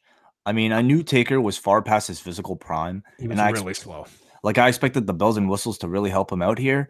And all that brawling in the crowd, Kane and Shawn Michaels, I felt like they were trying, but everything they tried here, I didn't think really helped create a very strong narrative. I mean, we just watched that WrestleMania 28 match, which I really enjoyed. And that one was very strong in terms of storytelling. Like, you knew exactly what that story was going to be. It was like Shawn Michaels wanting to make sure Triple H doesn't kill Undertaker and vice versa. This one, I didn't really get as clear of a sense. Instead, like, all that brawling in the crowd just kind of made it look like, it was like two old men like trying to find their seat in the audience. Like, Hunter, I still think looks very good. Like, he did his best here, I think, to carry, but Taker really respectfully should not be having matches this long anymore. He should not be main eventing, like, at least not in singles matches. I thought what he did at Mania with, just that limited big entrance, old school chokeslam tombstone, that was perfect. That was perfectly fine. But for his age, a pay-per-view main event, he just looked too tired and too lost out there. So, yeah. It was long. It was a very long match. I don't know if 27 and a half minutes would have been my call. I thought that incorporating all the weapons and all the brawling around, I would have a hard time imagining this match without all of that stuff. So I think it did help for what they were trying to achieve. I won't go so far as to say it was a bad match. I thought it was fine. I thought that the crowd surprised me. I thought they would be more into this, and they seemed to kind of sit on their hands for a lot of this. It was a much slower Undertaker, and I mean, those WrestleMania matches aren't that long ago, so people are going to naturally draw upon those in their memories and expectation for this match. At the end of it, all four of them get into the ring. Hunter and Taker hug. They're just all, Michaels is stating, Let's call it a draw. What all we've been through. And they all pose in the ring together. And then there was this brief pause as they're going to all four sides. It's a little manufactured. And then Undertaker and Kane attack Shawn and Hunter. And they were teasing like going off the air with these four celebrating that I don't think anyone was thinking they would actually do. And Hunter took a tombstone. Michaels gets thrown to the floor. Taker and Kane clear the desk, and Taker choke slams Michaels through the table. And that's how we go off the air. As a match, I'm not really dying to see this tag match. All the interest is in seeing Shawn do a match in 2018. That's the draw of that tag match. And as a match, it's all going to be about Shawn. Like, that's all I can say. I think if it were anyone else, I would be dreading this tag match because I wouldn't have that much interest in it. But they've got Shawn, and that's the hook for the tag match. Shawn Michaels appearing in Saudi Arabia in a match. Yeah. I wonder what the end goal is, because it feels like this whole story is going to be Shawn and Taker. And after seeing this match, I don't know if I'd want to see, Shawn Michaels' first singles match back against somebody as limited right now as The Undertaker. I'd almost rather see Shawn versus Hunter or Shawn versus anybody else, of the current roster. So, which if that's where you're going, Shawn and Taker, Shawn's probably going to get pinned in this tag match. Or Kane. I think it's almost like, it's possible. I guess you could do that. I don't think it's out of the realm of possibility that Shawn would take the fall in his first match to set up if they're going somewhere different. There's multiple directions you can get to. Kane just feels so. Kane was like non-entity in this match. Essentially, he was just the fourth guy. Kane, I think, is just a part of this whole thing so that you can have Shawn Michaels in a tag team match next week next month instead of a singles match. So that was the Super Showdown. Not the greatest show. It had, I would say, the Joe Styles match, the Cruiserweight title match, and if you're gonna watch a portion, I'd definitely recommend the latter half than the first. But realistically, this is a show that if you told me, do I have to catch this show, I wouldn't say you have to. No, not at all. I think in terms of storyline importance, I would say it kind of ranks a little below. You know what? I can't say that. I think it's probably as important as a B show, because you did have like some pretty significant stuff as far as the Shield, Dean Ambrose things goes.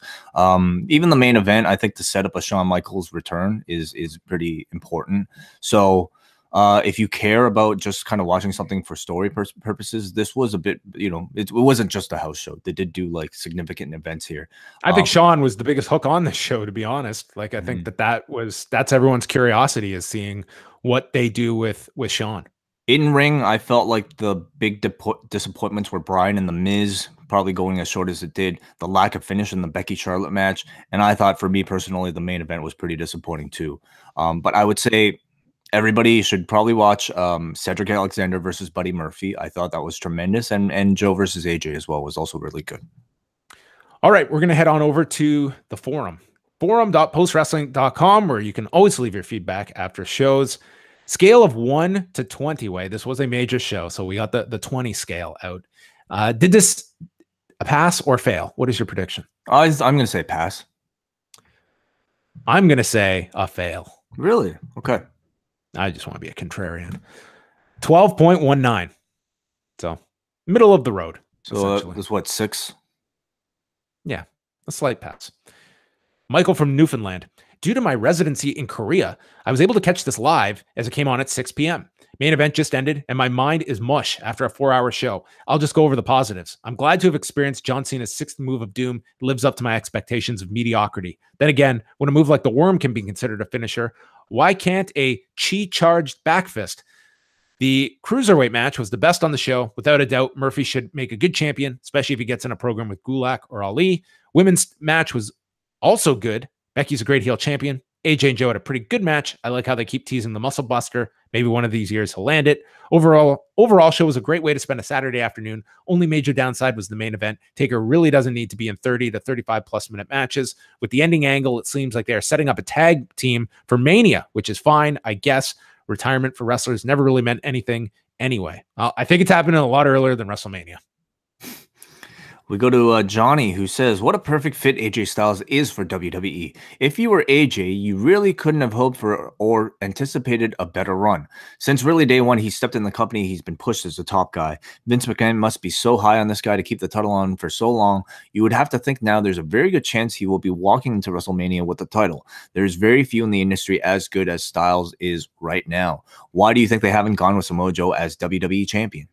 I think they're really happy with the run AJ's on. Yeah. Probably great merchandise seller, and I don't feel the title reign is stale. You could argue going to Daniel Bryan now might even be too early, but you know, it's a major show next month. Like this Saudi Arabia show is a major show for them, so they are treating it as such. Could you see Bryan with a run? I could before Mania. He does not feel that hot at the moment for me.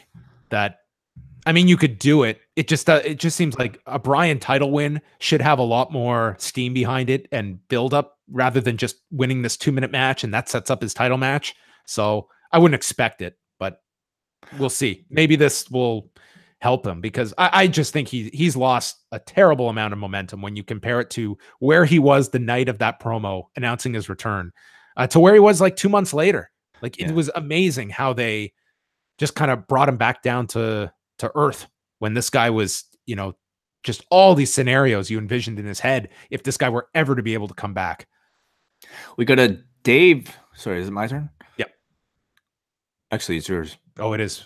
Sorry. Dave from Sydney. I missed the last 2 matches. Okay. Buddy winning the title was absolutely incredible. Everything else was kind of weird. Matches seemed very botchy at times. Even Becky and Charlotte's match was a downer. Michael Cole's commentary is getting weaker and weaker as the weeks go by. He sounds like the 2K commentary, even missing move names and yelling, "Did you see that?" or "What a maneuver." Glad to have the New Japan card tomorrow and the Progress Wembley card from last week. I thought it was pretty funny that Progress dropped it a little after Super Showdown begun. Ren from Melbourne just left the arena and had a blast at the show. Even though it wasn't too consequential in the grand scheme of things, the atmosphere and witnessing a show this big in my home city and favorite stadium is huge. I love the Shield 6-man tag and the Cruiserweight title match. Seeing Cena again was really cool, and he would make a great tag partner as he proved tonight. Overall, not really any disappointments, as I was excited to see a show at the G, but really wish Joe would have won. You could tell everyone was there to see the main event, and everything from the entrances to the attack at the end was electric. I love being at the show, and I'm curious to see if the WWE would come back for another big show sometime soon, perhaps at the newly christened Marvel Stadium. Yes, the same Marvel as the comics and movies. Wow. Marvel bought a stadium. Damn. Wow. Well, that's cool. They have that money. Yes. Why not buy an arena? Jeremy, I was surprised that I was excited to get up at 4:30 this morning to watch the show, starting with Scott Stanford's satellite pre-show. Where I am, I can only get satellite internet, so the only time I can stream the network at home to where it won't buffer is in the middle of the night. Well, that sounds fun. You usually have to go to a friend's house to watch these shows. It was hilarious how Vince jumped Cole quickly at the start as he started to call the show a pay-per-view and had to change it to event. Enjoyed the Brian Miz ending since it was the first time I can remember a pinfall being counted correctly whenever a referee hits the mat as he is going down. Usually when that happens, it requires an extra mat slap, making it a 4 count. We get Aiden from England. I enjoy the opening tag match. It was a good start to the event, and the crowd seemed to be in good form. The SmackDown Women's Championship match was an enjoyable match too, but I thought the finish was poor. If you wanted to have Charlotte win by DQ, why not just have Becky not release a submission when Charlotte has the ropes? I like that better too. There were a lot of ways they could have done that. Not ideal finishes if you're doing a DQ, but better than what they did. He also says John Cena reminds me of some kind of JBL Mark Wahlberg hybrid. Not much more to add about this match, but it was as expected. Okay. The Miz Wahlberg. No, not bad. Okay. The Brian Miz finish came out of nowhere. I was thinking a 20-25 minute match here, but they gave that to the main event. The main event was a lengthy one, but I enjoyed the nostalgia all the same. I'm amazed that these guys are 49 and 53 and still going at it. I wonder how the people of Knox County feel with their mayor traveling to the other side of the world for a ringside view of a wrestling match. I enjoyed the ending and presume that there will be another match between the four Crown Jewel. Do you think the citizens of Knox County would have been happier had Kane had a bigger role on this show? Maybe he could have been on his phone, so it could be looked like he's doing official business while he's here ringside. Sure. Could have had like his iPad Really, like he's wearing a mask. You could get anybody to that size to play this role. It's not a bad point. Like, I wonder if they could have just grabbed anyone from developmental or someone resembling his physique and played Kane, and if Fucking anyone would have noticed. Gallows is right there. That would have been great. Yeah. Jalen from Pickering. I'm surprised the Iconics didn't get a better reaction, but I love everything about how they handled Buddy Murphy. Shield 6-man was good, but a little disappointing for how good those 6 can be.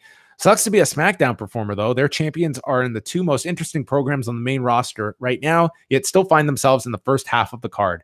AJ Styles is the new CM Punk. Styles and Joe is never closing this show, so Yeah. I mean, It seems like the SmackDown, like both the women's and the men's programs, the lead programs on the show, they don't really feel like they're being treated as, the big WWE main events of any of these shows. Okay, Tony says, though this was a long show, I thought it was paced pretty well. Men's 6-man tag was good, and I really enjoyed Murphy Alexander. Gave me more interest in 205 Live than I currently have. I am really annoyed that the only match where the stipulation was destined to have storyline stakes, the number 1 contenders match, only got 2.5 minutes, though I'm hopeful a program with AJ can revitalize Bryan. Chris from the MCG, where he attended the show. To be absolutely honest, this was a nothing show. Crowd was super into both Iconics and Buddy Murphy. It's late and glad I didn't pay more for my ticket. Peace. All right, we go to the Heartbreak Chef. It's Jay Scaife, who says, I just got back from the show as well. Been a while since seeing a live event, and I was thoroughly entertained, even though it was just a glorified house show. They moved the necessary stories along nicely. Murphy was the star tonight. The match was placed in the bathroom break slot. However, the crowd was hot for it, and the two delivered a great moment. I'm confused by the DB Miz match. It ended quick, and then in the crowd, we could not tell if it was a simple roll-up win or if the announcers were trying to sell something we could not see. Perhaps cut short for time? Shame, though, as they could have really told a story given what was on the line. Had great seats. Only shame was that it was in a venue as big as the MCG. They could not have done. Why could they not have done an elevated stage? We were pretty direct with the ramp and on level with the ring. I had a hard time seeing the performer's entrance. Thanks to Chris Thunder for helping us find someone to take our extra ticket. I hope he enjoyed the show, and it was nice to use this forum to be able to do something nice for a fellow fan. Oh, that's wonderful. Wonderful news. I'm going to go here to Brad from Halifax. I watched this show with my son, who is 10. We got up and had breakfast and started watching. Rather than giving my own personal feedback, I will give you what he said. He loved the bar. While he likes the New Day, he's a big fan of Sheamus and must be the only one. When the Iconics came out, he wondered when the Bellas moved to Australia. He loved the Joe and AJ match and squealed when Joe took the big tumble and was worried that his buddy Samoa Joe is hurt. He was happy AJ won.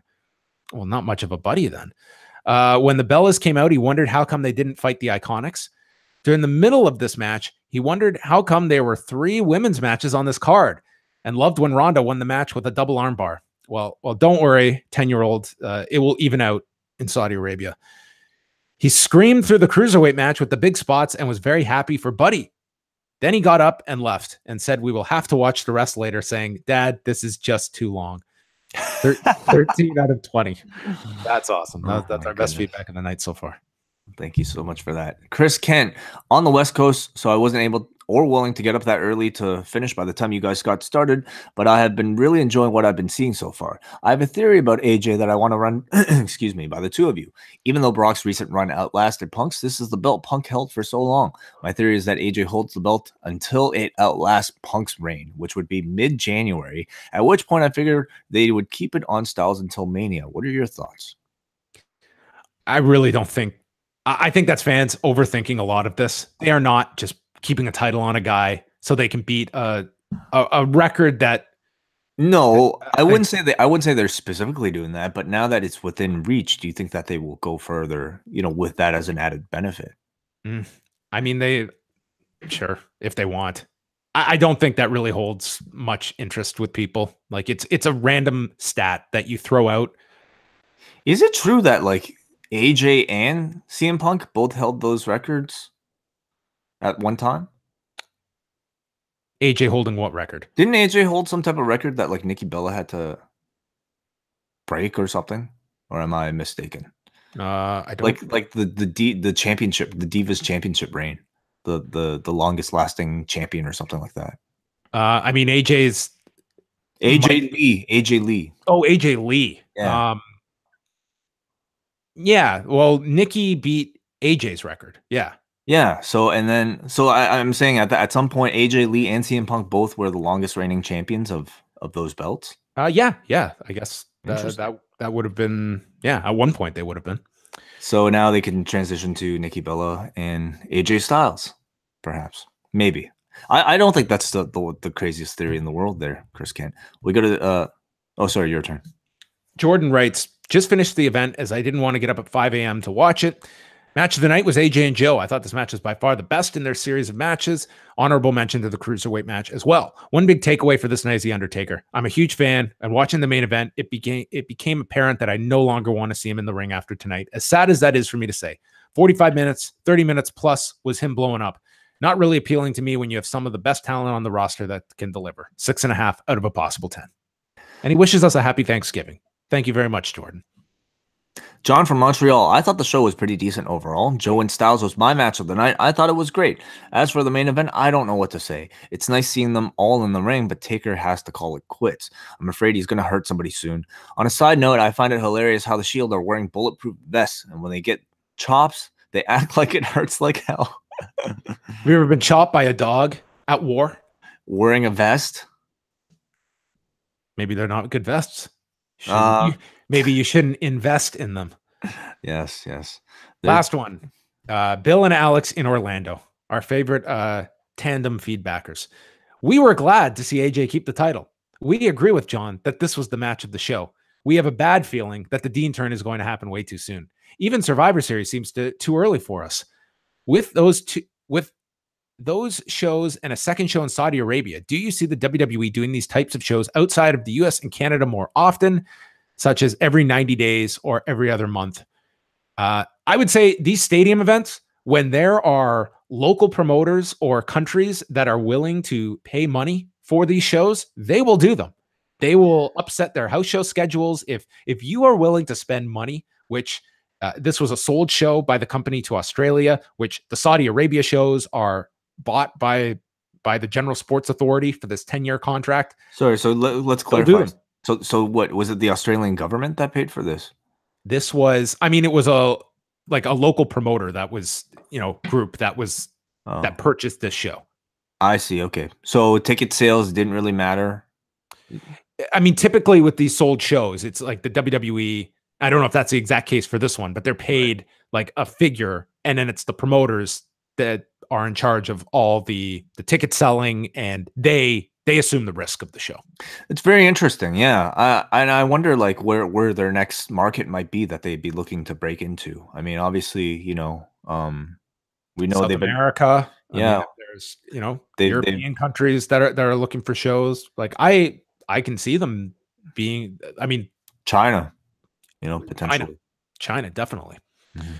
All right. That's all the feedback we got. So thank you. A lot of people that did catch this show. So very cool. A lot of people in Australia. I thank you so much for the feedback. I feel like we hear from you guys quite often, but maybe not always in time for feedback. So thanks. Yes, I'm glad that it was us that had to watch at an inconvenient time for our Australian listeners who got to have a show at a normal time, a WWE show in prime time. For their part of the world. And thank you for all of you who have watched us record this live. All of the double ice cap and espresso patrons who decided to tune in. We'll be sticking around after the recording to chat a bit with you. So stick around. Yes. For the rest of you, thank you for tuning in. I'll be back later tonight because we've got another show. It is UFC 229, Khabib Nurmagomedov against Conor McGregor for the UFC lightweight title. Wait, what are your plans tonight for the fight? I don't know yet. I have actually a lot to do, but I'll be watching somehow. Yeah, I will definitely catch it. All right. What's your official prediction? Who's going to win this fight? I'm going to say Conor. Do you need to know what time? I need to know the exact time, round, and how. I'm going to say Conor McGregor. Unanimous decision. Yo, wow. 25 minutes. Conor gets the decision. Okay. I was talking with one of my friends last night about this fight. It's such a difficult fight to predict. It's purely guessing. That's what picks are. I'm going to go Conor McGregor. 3 minutes and 12 seconds in the second round. TKO. TKO. All right. That's my prediction. And I'll even go further. I'll predict Nurmagomedov wins the first round. Okay. Wow. What celebrities in the crowd? How deep you want to get into this? You know who's in Las Vegas? Drake. TJ Wilson. Oh, okay. Yeah, so I guess he wasn't on this trip to Australia. So I assume he's going to the fight. That's awesome. Cool. But other celebrities, do you want to make a prediction of celebrities that'll be there? Well, you said Drake is there, right? Drake was there at the weigh-ins on the stage. John Kavanaugh thought it was Ariel Helwani. Turned out it was Drake. This is kind of interesting. Both Canadian. So another Kavanaugh that people are much more aware of, Brett Kavanaugh, he was played on Saturday Night Live last week by Matt Damon. And obviously with the hearing this week and all of the stuff in the news, SNL wants to bring Matt Damon back tonight to play the character. He did great in the role last Saturday. Matt Damon said, "No, I'm going to the UFC." Wow. Interesting. So, he is a part owner, isn't he? Is he one That's of them? right. Matt Damon is one of the celebrities that has a stake in it. You're right. What do you predict this is going to do on pay-per-view? Is this going to hit 2 million buys? If so, how much above 2 million does it do? Oh, I think it will hit 2.1 million. 2.2, okay? 2.2 million. Yeah. Earlier this week, I was thinking 1.7 to 1.8. I think this is clearing 2. I think it's going to top 2 million. This is a big fight. It's so strange because I feel like UFC has been on such a downturn, but maybe it's because of that like we have so much, like a fan like me even has so much pent up, I think, interest that we want to release it, and we've just been waiting for either somebody like a Ronda or a Conor to come back. Conor, I think, even more attractive than Ronda coming back because Conor hasn't lost yet, or at least hasn't. He's double champion. He's a bigger star right now, and I feel like anybody who maybe used to watch MMA will probably come back to watch this one. Yeah. So it's going to be an enormous fight.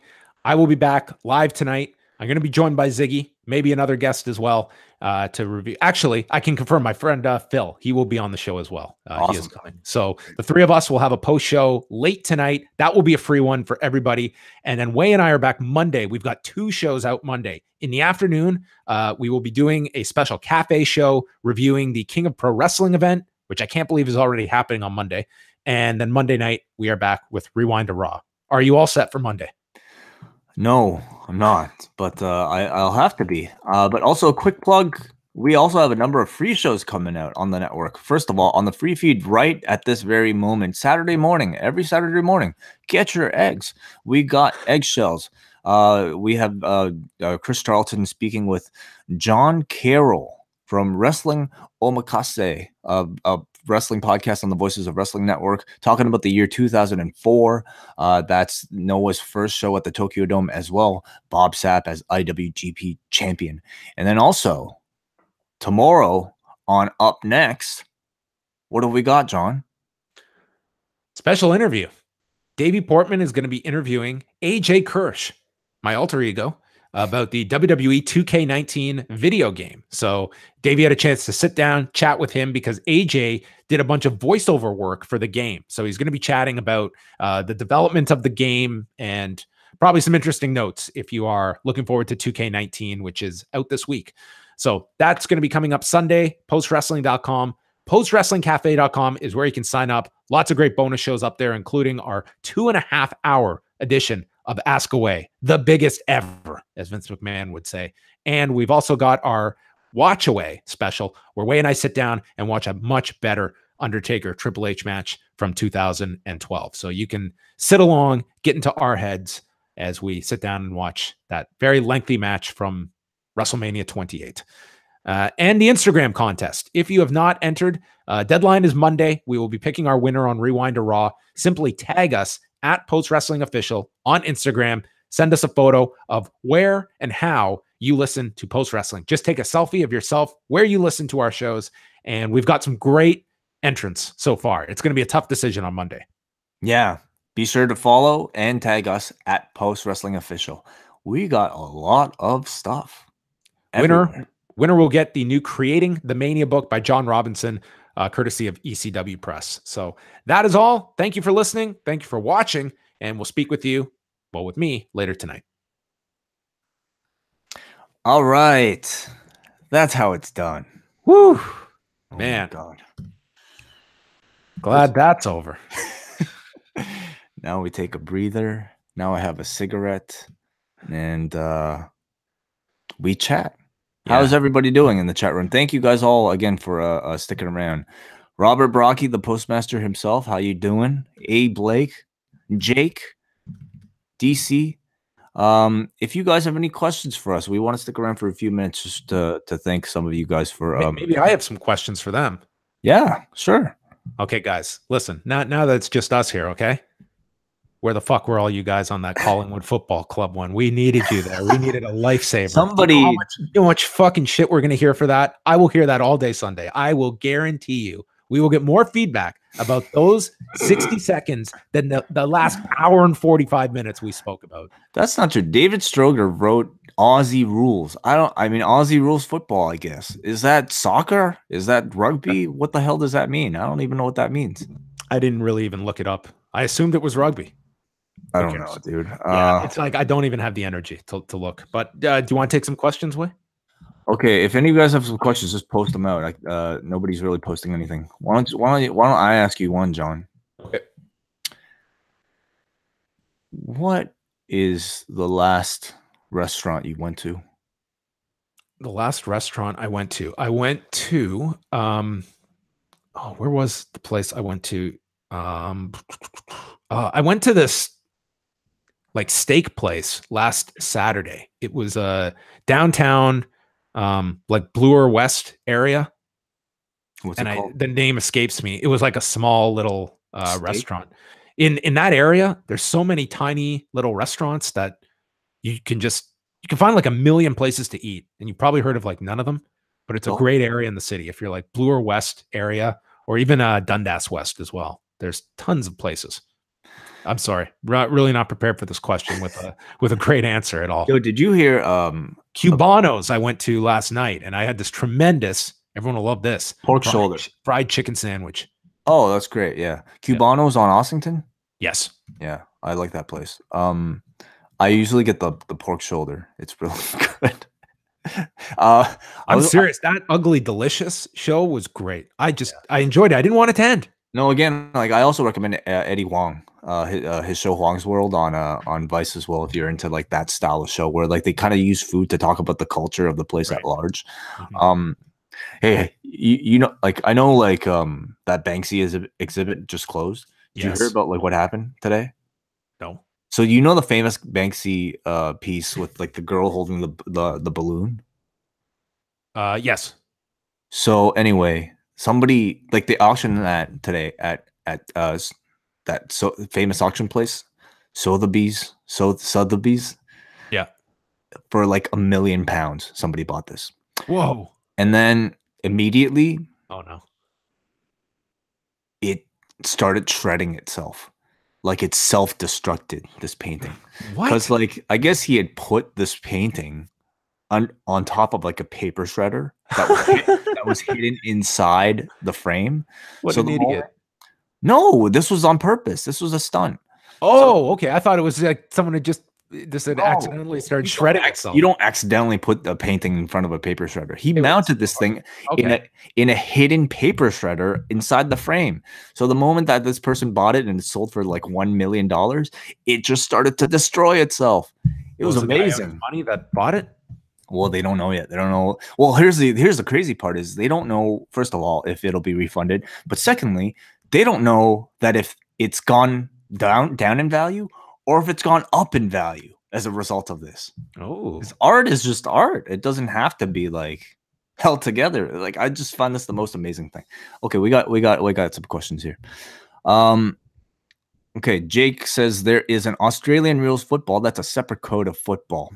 That's news to me. Which kind of football? Like the running and holding one or the kicking one? Okay. DC asks, speaking of restaurants, what would you choose for your last meal? Oh, fried chicken. Okay, I would choose from the C&E. Yeah, That'd be my death meal. I'll be like, you know what? I'm okay. that's a good one. I would choose tonkatsu, like fried pork, rice, cabbage. He says, "Have you had a Starbucks pumpkin spice latte this fall?" I have not. I've meant to, but I haven't had one yet. No, I haven't. Uh, Ron, it is the Australians' own version of football, like our US and Canadian version. Which football? Robert, killer show, guys. 2 questions. Do you think a legit DX reunion at Crown Jewel will be happening? Who's winning your mayoral race? Okay, DX reunion, legit, meaning like with X-Pac and Billy Gunn and... No, I think he just means Hunter and Sean together. Oh, like you mean they'll continue as DX? Will they do the match together? Are they going to come out to DX music, or are they just going to be Hunter and Sean? I think they're going to come out to their own music. I think they have to do DX. I think DX. You know what though? For Sean's first match, I guess you do kind of need that. Or do you save Sean's entrance for something else beyond this? I think you can even do both. Like, well, they'll have like each one coming out and they'll meet in the middle of the ring, and then they'll do DX. Perhaps the mashup. That's my prediction. Who's winning your mayoral race? When is it? It's October 22nd, I think.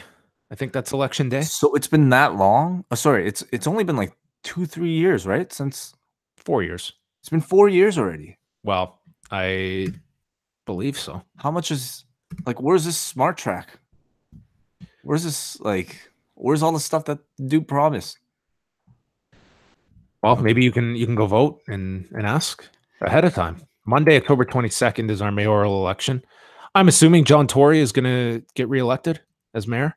You know, I saw the funniest thing when I was riding my bike on Friday. I was going up some street, and there's this pickup truck that's stopping along the way.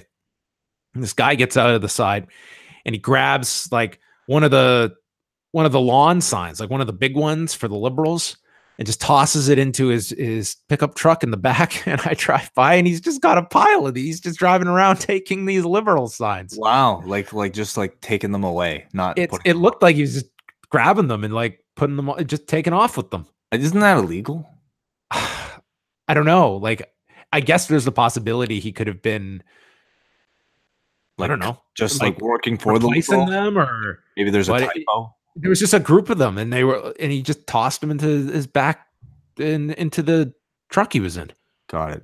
Okay, so Ron says it's a combination of rugby, our football played on a cricket field. Oh my god! So it's like it's like their version of basketball. He also says it's also some basketball. So now I'm really confused about it. I don't feel bad at all that we don't know this. I don't think they know. It's a combination of every sport, basically. Okay. Colin asks, have you guys had the legendary sandwich since All In? No, I haven't. The chicken one. No, because it was a limited thing in Toronto. Like the CNE is only open for 2 weeks every year in Toronto, and then it's done. So can't have it again until, well, I mean, the restaurant itself, I don't even know where it is. I don't know if it's Toronto based. Yeah, I don't know either. I've never seen it outside of the CNE, so I don't even know where it would be located. But that was the only place that I've ever tried it. Okay, Ron also asks, are we doing a live show after the Saudi show? Yes, I would think. I think we're going to try to do this every time for a paper. Yeah, that one will be a Friday, like afternoon, because Riyadh in Saudi Arabia, I believe, is 7 hours ahead. So it'll probably, like, we'd be doing it like late Friday afternoon would be my guess. Okay. All right.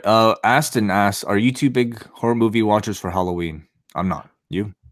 I will watch the occasional horror movie around Halloween. If I have time. I usually, if I'm home on Halloween, like to just watch some like old movies like Halloween or something like that. Got it. But this year Halloween is on a Wednesday. So we don't have to do a show on Halloween. So you'll be going out? You'll be dressing up this year? I'm not going to be dressing up, but I will be dressing up, Max.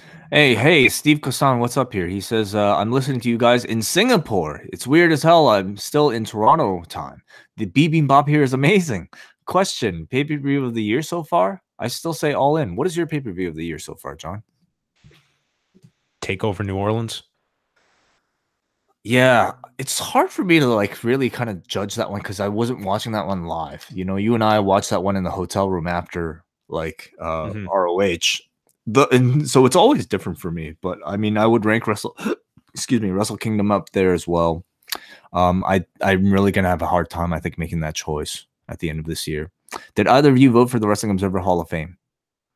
John did. I haven't yet. I have to sit down and because it takes a long time really to put together your ballot. Like if you take it really seriously, which I do, I like to do a lot of research on it, and it's coming up soon. It's due in like 3 weeks, so I just want to make sure I have like time to actually look down and go through the candidates and stuff like that. But I am planning to.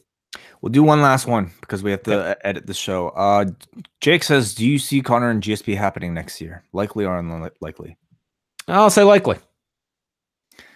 Even if he loses? Even if he loses. Yeah, I think so too. I think that's the next biggest fight for Connor.